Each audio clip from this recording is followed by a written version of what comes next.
तो दीदी भैया देखिए हमारे यूट्यूब चैनल पर जा रहा है बहुत प्यारा ननद भौजाई का एक गीत है। पसंद आए तो लाइक शेयर करना, घंटी ने बोले घंटी जरूर दे फुल वॉच में। देखिए आगे बढ़ाइए और सपोर्ट जरूर करिएगा आप लोग।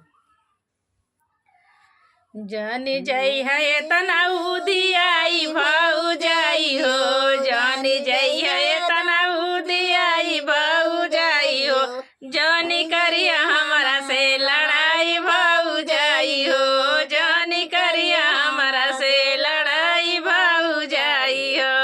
नाही कर चूल्हा नमाज बरतनवा, नाही कर चूल्हा नमाज बरतनवा, जानी करिया हमारा से लड़ाई भौजाई हो, जानी करिया हमारा से लड़ाई भौजाई हो, जानी जाइए तना उधियाई भौजाई हो, जानी करिया हमारा से लड़ाई भौजाई हो।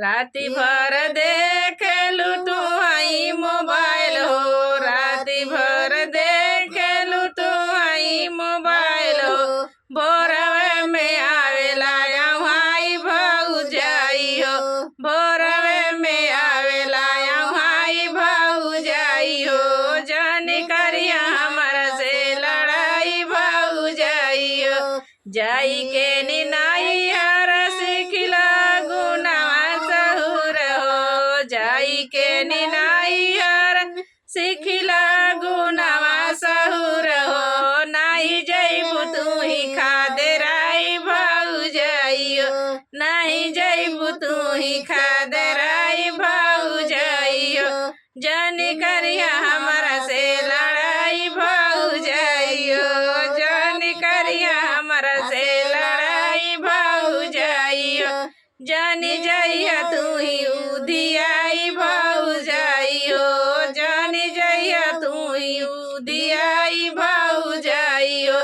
नहीं करिया हमारा से लड़ाई भौजाई हो, नहीं करिया हमारा से लड़ाई भौजाई हो। ये गीत कैसा लग रहा है बताइएगा आप लोग।